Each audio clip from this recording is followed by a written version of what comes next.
ನಮಸ್ತೆ ಆತ್ಮೇರೆ, ನಿಮ್ಮೆಲ್ಲರ ಹಿತೈಷಿ ಆಧ್ಯಾತ್ಮಿಕ ಚಿಂತಕ ಶಿಕ್ಷಕ ಚಿತ್ತಚೇತನ ಬ್ರಹ್ಮ. ಇಂದಿನ ವಿಷಯ ಕೇಸ್ ಸ್ಟಡಿ. ನನ್ನ ಹತ್ರ ಬಂದಿರುವಂಥ ಹಲವಾರು ಸಮಸ್ಯೆಗಳು ವಿಚಿತ್ರವಾಗಿರೋದು, ವಿಶೇಷವಾಗಿರೋದು, ವಿಭಿನ್ನವಾಗಿರೋದು. ಒಬ್ಬೊಬ್ಬರು ಬರ್ತಾರೆ, ಎಂಥ ಸಮಸ್ಯೆಗಳು ಅಂದರೆ ಅದನ್ನು ನಾನು ಊಹಿಸ್ಕೊಳ್ಳೋದಕ್ಕೂ ಸಾಧ್ಯವಿಲ್ಲ, ಅಂಥ ಅದ್ಭುತವಾದ ಸಮಸ್ಯೆಗಳು ಬರ್ತವೆ.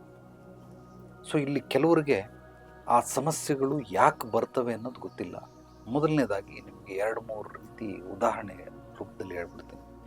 ಮೂಗಿದ ಮೇಲೆ ನೆಗಡಿ ಸಹಜ ಅಂತ ಕರೀತಾರೆ.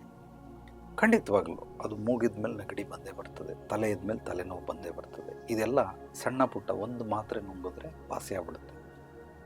ಅದಕ್ಕಿಂತ ದೊಡ್ಡ ಸಮಸ್ಯೆ ಏನು ಅಂತಂದರೆ, ಉದಾಹರಣೆಗೆ ಏನೋ ಹಾರ್ಟ್ ಅಟ್ಯಾಕ್ ಆಯಿತು, ಬ್ರೈನ್ ಟ್ಯೂಮರ್ ಬಂತು, ಬ್ಲಡ್ ಕ್ಯಾನ್ಸರ್ ಆಯಿತು, ಅಥವಾ ಕಿಡ್ನಿ ಫೇಲ್ಯೂರ್ ಆಯಿತು, ಏನೋ ಲಿವರ್ ಡ್ಯಾಮೇಜ್ ಆಗಿಬಿಟ್ಟಿದೆ, ಕುಡಿದು ಸ್ಮೋಕ್ ಮಾಡಿ ಲಂಗ್ಸ್ ಎಲ್ಲ ಹಾಳಾಗ್ಬಿಟ್ಟಿದೆ. ಈ ಥರದ್ದು ಹಲವಾರು ಸಮಸ್ಯೆಗಳು. ಕೆಲವ್ರಿಗೆ ಕಣ್ಣು ಕಾಣಿಸ್ತಿತ್ತು, ಇವತ್ತು ಕಣ್ಣು ಕಾಣಿಸಲ್ಲ, ಕಣ್ಣೇ ಇಲ್ಲ. ಕಿವಿ ಕೇಳಿಸ್ತಿತ್ತು, ಕಿವಿನೇ ಕೇಳಿಸ್ತಾ ಇಲ್ಲ. ಮಾತಾಡ್ತಾ ಇದ್ರು, ಇವತ್ತು ಮಾತಾಡೋಕ್ಕಾಗ್ತಾ ಇಲ್ಲ. ನಡೀತಾ ಇದ್ರು, ಇವತ್ತು ಕಾಲಿಲ್ಲ. ಕೈಯಲ್ಲಿ ಕೆಲಸ ಮಾಡ್ತಾಯಿದ್ರು, ಇವತ್ತು ಕೈ ಇಲ್ಲ. ಇವೆಲ್ಲ ಏನು ಅಂದರೆ ದೊಡ್ಡ ದೊಡ್ಡ ಸಮಸ್ಯೆಗಳು. ಅಂದರೆ ಮೂಗಿದ ಮೇಲೆ ನೆಗಡಿ ಸಹಜ, ಇದು ಓಕೆ, ಸಣ್ಣ ಪುಟ್ಟದು, ಒಂದು ಮಾತ್ರೆಗೆ ವಾಸಿ ಆಗ್ಬಿಡ್ತದೆ. ಬಟ್ ಈಗ ನಾನು ಹೇಳ್ತಾ ಇರೋದು ಒಂದು ಮಾತ್ರೆಗೆ ವಾಸಿ ಆಗೋದಿಲ್ಲ, ಅದಕ್ಕೆ ವರ್ಷಗಟ್ಟಲೆ ಟ್ರೀಟ್ಮೆಂಟ್ ತಗೋಬೇಕು. ಸಮಸ್ಯೆಗಳಲ್ಲಿ 4 ವಿಧ. ಹೆಲ್ತ್ ಬಾಡಿ ಡಾಕ್ಟರ್ ಹತ್ರ ಹೋದರೆ ನಿಮಗೆ ಮೊದಲನೇ ಹಂತದಲ್ಲಿ, ಫಸ್ಟ್ ಸ್ಟೇಜಲ್ಲಿ ಕಾಯಿಲೆಗಳಿರ್ತವೆ, ನಿಮಗೆ ಐಡೆಂಟಿಫೈ ಮಾಡೋಕ್ಕಾಗೋದಿಲ್ಲ. 2ನೇ ಹಂತದಲ್ಲಿ ಐಡೆಂಟಿಫೈ ಮಾಡ್ಬೋದು, ಅದಕ್ಕೆ ಟ್ರೀಟ್ಮೆಂಟ್ ಶುರು ಮಾಡ್ತಾರೆ. ಅಂದರೆ ಮಾತ್ರೆಗಳು, ಔಷಧೋಪಚಾರಗಳು ಮಾಡ್ತಾರೆ. ಇದು 1 ವರ್ಷ, 2 ವರ್ಷ, 5 ವರ್ಷ, 10 ವರ್ಷ ಈ ಥರ ತಗೊಳ್ತಾರೆ. 3ನೇ ಸ್ಟೇಜ್, 3rd ಸ್ಟೇಜ್ಗೆ ಹೋದರೆ ಇದಕ್ಕೆ ಆಪ್ರೇಷನ್ ಮಾಡ್ತಾರೆ. 4th ಸ್ಟೇಜ್ಗೆ ಹೋದರೆ ಡಾಕ್ಟ್ರು ಟಾಟಾ ಬಾಯ್ ಬಾಯ್ ಅಂತ ಹೇಳಿಬಿಡ್ತಾರೆ. ಅಂದರೆ ಇರೋಷ್ಟು ದಿವಸ ಇರಿ, ಏನೋ ನೋಡ್ಕೊಳ್ಳಿ, ಹಿಂಗೆ ಚೆನ್ನಾಗಿ ನೋಡ್ಕೊಳ್ಳಿ ಅಂತ ಅಂದ್ಬಿಟ್ಟು ಬಿಟ್ಬಿಡ್ತಾರೆ. ಯಾಕೆಂದರೆ 4th ಸ್ಟೇಜಲ್ಲಿ ಅವ್ರು ಆಪ್ರೇಷನ್ ಮಾಡಿದ್ರು ಉಳಿಯಲ್ಲ ಅವರು. ಆದ್ದರಿಂದ ಅದನ್ನು 4th ಸ್ಟೇಜ್ ಅಂತ ಗುರುತಿಸ್ತಾರೆ. ಇದೇ ರೀತಿ ನಮ್ಮ ಜೀವನದಲ್ಲೂ ಕಷ್ಟಗಳು, ಸಮಸ್ಯೆಗಳು, ತೊಂದರೆಗಳು ಮನುಷ್ಯನಿಗೆ ಈ 4 ಹಂತಗಳಲ್ಲಿ ಬರ್ತದೆ. ಈ ಮೊದಲನೇ ಹಂತದಲ್ಲಿ ನಮಗೆ ಸಮಸ್ಯೆಗಳು ಬಂದಿದೆ ಅಂತ ಗೊತ್ತೇ ಆಗೋದಿಲ್ಲ. 2ನೇ ಹಂತದಲ್ಲಿ ಗೊತ್ತಾಗೋದಕ್ಕೆ ಶುರು ಮಾಡುತ್ತೆ. ಆದರೆ ಅವಿವೇಕದಿಂದ, ಅಜ್ಞಾನದಿಂದ ನಾವು ಅದನ್ನು ಪರಿಹಾರ ಮಾಡ್ಕೊಳ್ಳೋದಿಲ್ಲ. 3rd ಸ್ಟೇಜ್ ಅಂದರೆ ಆಪ್ರೇಷನ್ ಲೆವೆಲ್ಗೆ ಹೋಗೋವರೆಗೂ ಸುಮ್ಮನೆ ಇರ್ತೀರಿ. ಕೆಲವರು ಆಪ್ರೇಷನ್ ಮಾಡಿದ್ರೂ ಸರೋಗದೇ ಇರೋವಂಥ ಸಮಸ್ಯೆಗಳಲ್ಲಿ ಇರ್ತಾರೆ ಪಾಪ. ಅವ್ರಿಗೆ ಇರೋಷ್ಟು ದಿವಸ ಚೆನ್ನಾಗಿ ನೋಡ್ಕೊಳ್ಳಿ ಅಂತ ನಾನು ಕೂಡ ಸುಮಾರು ಜನಕ್ಕೆ ಹೇಳಿ ಕಳಿಸ್ಬಿಟ್ಟಿದ್ದೀನಿ. ಉದಾಹರಣೆಗೆ 50 ವರ್ಷ ಆಗಿದೆ, ಮಕ್ಕಳಿಲ್ಲ ಅಂತ ಬಂದಿದ್ದಾರೆ. ಹೆಂಡತಿಗೆ 50 ವರ್ಷ, ಅದು ಮುಟ್ಟು ನಿಲ್ತ್ಕೊಳ್ಳೋ ಅಂಥ ಸಮಯ. ಈಗ ಎಲ್ಲಿಂದ ಮಕ್ಕಳಾಗ್ತಾವೆ ಅವ್ರಿಗೆ? ಆ ಬುದ್ಧಿನಾದರೂ ಬೇಡವಾ? ಇಲ್ಲ, ಯಾರೋ ಹೇಳಿದ್ರು ನಿಮ್ಮ ಹತ್ರ ಬಂದರೆ ಖಂಡಿತವಾಗ್ಲೂ ಮಕ್ಕಳಾಗ್ತವೆ ಅಂತ ಹೇಳಿದ್ರು, ಅದಕ್ಕೋಸ್ಕರ ಬಂದು. ಎಷ್ಟಮ್ಮ ಏಜ್ ನಿನಗೆ? 50 ವರ್ಷ. ಗಂಡಂಗೆ ಎಷ್ಟು? 53 ವರ್ಷ. ಈ ಏಜಲ್ಲಿ ಮಕ್ಕಳು ಮಾಡ್ಕೊಳ್ಳೋದಕ್ಕೆ ಸಾಧ್ಯವಾಯ್ತಾ? ಏನೋ ಮುಟ್ಟು ನಿಂತಿದೆಯಾ ಅಂದರೆ ಇಲ್ಲ, ನಿಂತಿಲ್ಲ, ಇನ್ನೂ ರನ್ನಿಂಗಲ್ಲಿದೆ ಅಂತ. ಆದರೂ ಕೂಡ ಈ ಏಜಲ್ಲಿ ಸಾಧ್ಯವಿಲ್ಲ.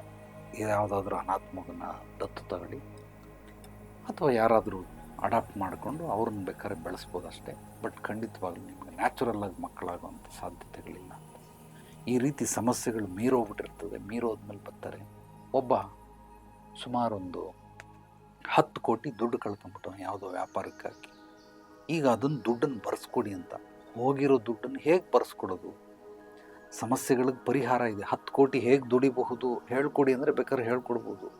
ಆ 10 ಕೋಟಿ ಲಾಸ್ ಆಗಿರೋದನ್ನು ತಗೊಂಬನ್ನಿ ಅಂದರೆ, ಸ್ಮಶಾನಕ್ಕೆ ಹೋದ ಹೆಣನ ವಾಪಸ್ ತಗೊಂಬಂದರೆ ಯಾರು ತರ್ತಾರೆ? ತರೋದಕ್ಕೆ ಸಾಧ್ಯವಾಗುತ್ತಾ?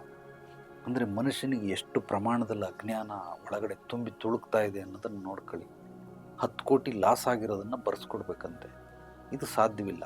ಅದಕ್ಕೆ ಪರಿಹಾರ ಏನು ಅಂದರೆ, ಈಗ 10 ಕೋಟಿ ಲಾಸ್ ಆಗೈತೆ, ಅದನ್ನು ಮತ್ತೆ ತಿರ್ಗಾ ದುಡ್ಕೊಳ್ಬೋದು. ದುಡಿಯೋದಕ್ಕೆ ಇದು ಮಾಡ್ಬೋದೇ ಹೊರತು, ಜೂಜಾಡಾಗಿ 10 ಕೋಟಿ ಹೋಗ್ಬಿಟ್ಟಿದೆ, ಅದನ್ನು ಹೇಗೆ ಬರ್ಸೋದು? ಕುದುರೆ ಬಾಲ್ ಕಟ್ಬಿಟ್ಟು 10 ಕೋಟಿ ಹಾಳು ಮಾಡ್ಕೊಂಡಿದ್ದಾನೆ, ಅದನ್ನು ಹೇಗೆ ಬರ್ಸೋದು?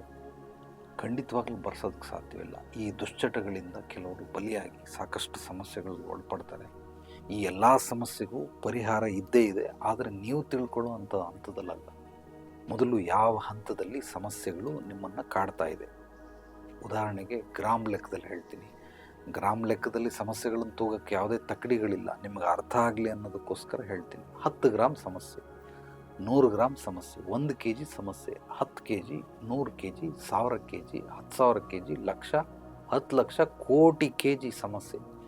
10 ಗ್ರಾಮಿಂದ ಹಿಡಿದು ಕೋಟಿವರೆಗೂ ಒಂದೊಂದು ಸೊನ್ನೆ ಅದಕ್ಕೆ ಆ್ಯಡ್ ಮಾಡ್ತಾ ಹೋಗಿ ಅಷ್ಟು ಸಮಸ್ಯೆಗಳು ಇದ್ದೇ ಇರ್ತವೆ ನಿಮಗೆ. ಅದನ್ನು ಇಲ್ದಿರೋದಕ್ಕೆ ಸಾಧ್ಯವೇ ಇಲ್ಲ. ಆದರೆ ಈ ಸಮಸ್ಯೆಗೆ ಎಲ್ಲದಕ್ಕೂ ಒಂದೇ ಪರಿಹಾರಗಳಾಗೋದಿಲ್ಲ. ಅದರ ಅನುಗುಣವಾಗಿ ಅದು ಯಾವ್ಯಾವ ಹಂತದಲ್ಲಿದೆ ಆ ಹಂತಕ್ಕೆ ಸಂಬಂಧಪಟ್ಟಂಗೆ ಕೆಲವೊಂದು ಮಾರ್ಗಗಳನ್ನು ನಾವು ರೂಪಿಸ್ಕೊಳ್ಬೇಕಾಗುತ್ತೆ. ಕೆಲವೊಂದು ಕ್ರಿಯೆಗಳನ್ನು ಮಾಡಿದಾಗ ಮಾತ್ರ ಸಮಸ್ಯೆಗೆ ಪರಿಹಾರ ಸಿಗ್ತದೆ ಹೊರತು ಎಲ್ಲ ರೀತಿಯಲ್ಲೂ ಸಿಗೋದಕ್ಕೆ ಸಾಧ್ಯವಿಲ್ಲ. ಆದ್ದರಿಂದ ನಿಮ್ಮದು ಮುಗಿದ ಮೇಲೆ ನೆಗಡಿ ಸಹಜ ಅಂತಂಗೆ ಸಣ್ಣ ಪುಟ್ಟ ಕಾಯಿಲೆಗಳಿದ್ದರೆ ನೀವೇನು ಮಾಡಬೇಕಾಗಿಲ್ಲ, ನಿಸರ್ಗನೇ ಹೀಲ್ ಮಾಡಿಬಿಡುತ್ತೆ. ಕಾಲಾಯ ತಸ್ಮೈ ನಮಃ ಅಂತ ಕರೀತಾರೆ. ಸಣ್ಣ ಪುಟ್ಟ ಸಮಸ್ಯೆಗಳು ನಿಸರ್ಗನೇ ಅದು ಹೀಲ್ ಮಾಡಿಬಿಡ್ತದೆ. ಕೆಲವೊಂದು ದೊಡ್ಡ ದೊಡ್ಡ ಸಮಸ್ಯೆಗಳನ್ನು ನೀವು ಹೀಲ್ ಮಾಡ್ಕೊಳ್ಳಿಲ್ಲ ಅಂದರೆ ಅದು ನೆಕ್ಸ್ಟ್ ಸ್ಟೇಜ್ಗೆ ಕನ್ವರ್ಟ್ ಆಗುತ್ತೆ. ಅಂದರೆ 1000 ರೂಪಾಯಿಲಿರೋ ಸಮಸ್ಯೆಗಳು ನಾಳೆ ₹1,00,000 ಪರಿಹಾರ ಆಗುತ್ತೆ. ₹1,00,000 ಸಮಸ್ಯೆಗಳು ನಾಳೆ ₹1,00,00,000 ಪರಿಹಾರ ಆಗುತ್ತೆ. 1 ಕೋಟಿಲಿರೋ ಸಮಸ್ಯೆಗಳು ನಾಳೆ ಹಂಗೆ ಬಿಟ್ಟರೆ 10 ಕೋಟಿನೂ ಖರ್ಚು ಮಾಡಬೇಕು, 100 ಕೋಟಿನೂ ಖರ್ಚು ಮಾಡಬೇಕಾಗುತ್ತೆ. ಆದ್ದರಿಂದ ಸಣ್ಣ ಪುಟ್ಟದ್ದಕ್ಕೆ ಏನೂ ಮಾಡೋ ಅಗತ್ಯ ಇಲ್ಲ, ಅದಷ್ಟು ಅದೇ ಹೋಗ್ಬಿಡುತ್ತೆ. ಬಟ್ ದೊಡ್ಡ ದೊಡ್ಡ ಸಮಸ್ಯೆಗಳಿಗೆ, ಬೃಹದಾಕಾರವಾಗಿರೋ ಸಮಸ್ಯೆಗಳಿಗೆ ನಾವು ಪರಿಹಾರಗಳನ್ನು ಕಂಡುಕೊಳ್ಳಿಲ್ಲ ಅಂದರೆ ಅದು ಕ್ಯಾನ್ಸರ್ ರೂಪದಲ್ಲಿ ಬೆಳೀತಾನೆ ಇರುತ್ತೆ. ನಿಮ್ಮ ಜೀವ ಮತ್ತು ಜೀವನವನ್ನು ನಿಧಾನವಾಗಿ ಹಂತ ಹಂತವಾಗಿ ತಿಂತಾ ಇರ್ತದೆ, ಅಂದರೆ ಮುಗಿಸ್ಬಿಡುತ್ತೆ. ಆ ರೀತಿ ಸಮಸ್ಯೆಗಳು ಯಾರಿಗಾದರೂ ಕಾಡ್ತಾ ಇದ್ದರೆ, ನೀವು ಆ ರೀತಿ ಸಮಸ್ಯೆ ಒಳಗಡೆ ಇದ್ದರೆ ನೇರವಾಗಿ ಬಂದು ಭೇಟಿ ಮಾಡಿ. ನಿಮ್ಮ ಹಿನ್ನೆಲೆ ಪೂರ್ವಾಪರಗಳನ್ನು ಸಂಪೂರ್ಣವಾಗಿ ತಿಳಿದ ನಂತರ ಸಮಸ್ಯೆಗೆ ಮೂಲ ಹುಡುಕಿ ಆಮೇಲೆ ಪರಿಹಾರಗಳನ್ನು ಸೂಚಿಸಲಾಗುತ್ತೆ. ಶುಭೋದಿನಿ ಆಧ್ಯಾತ್ಮಿಕ ಪರಿಹಾರ ಕೇಂದ್ರದಲ್ಲಿ ಐ ನೀಡ್ ಅಪಾಯಿಂಟ್ಮೆಂಟ್ ಅಂತೇಳಿ ನನ್ನ ವಾಟ್ಸಪ್ ನಂಬರ್ಗೊಂದು ಮೆಸೇಜ್ ಕಳಿಸಿ, ನಾನು ನಿಮಗೆ ಡೀಟೇಲ್ ಕಳಿಸ್ತೀನಿ. ನೇರವಾಗಿ ಬಂದು ಭೇಟಿ ಮಾಡಿ. ದಯವಿಟ್ಟು ಯಾರೂ ಫೋನ್ ಮಾಡಬೇಡಿ. Only for appointment phone call R ವಾಟ್ಸಪ್ಪಲ್ಲಿ ಮೆಸೇಜ್ ಕಳಿಸ್ಬೋದು. ಕಾಲ್ ಮಾಡಿ ಫೋನ್ ಸರ್ವಿಸ್ ಕೊಡಿ, ನಾನು ಬರೋಕ್ಕಾಗೋದಿಲ್ಲ, ಭಾಳ ದೂರ ಇದ್ದೀನಿ, ನೀವೆಲ್ಲಾದರೂ ಇದು ಪರವಾಗಿಲ್ಲ, ನನ್ನನ್ನು ನೋಡೋದಕ್ಕೆ ದುಬೈಯಿಂದ ಟಿಕೆಟ್ ತಗೊಂಬಂದು 2 ದಿವಸ ಇದ್ದು ಆಮೇಲೆ ಎಲ್ಲ ಕೇಳ್ಕೊಂಡು ಹೋಗ್ತಾರೆ. ಅಂದರೆ ಲಕ್ಷಾಂತರ ರೂಪಾಯಿ ಖರ್ಚು ಮಾಡಿ ಬಂದು ನೋಡ್ಕೊಂಡು ಹೋಗ್ತಾರೆ. ನಾನು ಫೋನ್ ಸರ್ವಿಸ್ ಕೊಡೋದಿಲ್ಲ, ನೇರವಾಗಿ ಬಂದವ್ರಿಗೆ ಮಾತ್ರ. ನಮ್ಮ ಚಾನಲನ್ನು ಮೊದಲನೇ ಬಾರಿ ಭೇಟಿ ನೀಡಿದರೆ ಸಬ್ಸ್ಕ್ರೈಬ್ ಮಾಡಿ, ಲೈಕ್ ಮಾಡಿ, ಕಾಮೆಂಟ್ ಮಾಡಿ ನಿಮ್ಮ ಅನಿಸಿಕೆ ಅಭಿಪ್ರಾಯಗಳನ್ನು. ಈ ವಿಡಿಯೋವನ್ನು ನಿಮ್ಮೆಲ್ಲ ಸ್ನೇಹಿತರಿಗೆ ಆತ್ಮೀಯರಿಗೆ ಶೇರ್ ಮಾಡಿ. ಎಲ್ರಿಗೂ ಒಳ್ಳೆಯದಾಗಲಿ. ನಾಳೆ ಮತ್ತೆ ಭೇಟಿ ಮಾಡೋಣ ಮತ್ತಷ್ಟು ಸತ್ವಭರಿತ ವಿಚಾರಗಳೊಂದಿಗೆ. ಎಲ್ಲರೊಳಗಡೆಗಿರುವ ಭಗವಂತನಿಗೆ ನನ್ನ ಭಕ್ತಿಪೂರ್ವ ಪ್ರಣಾಮಗಳು. ಸರ್ವೇ ಜನೋ ಸುಖಿನೋ ಭವಂತು. ಶುಭರಾತ್ರಿ.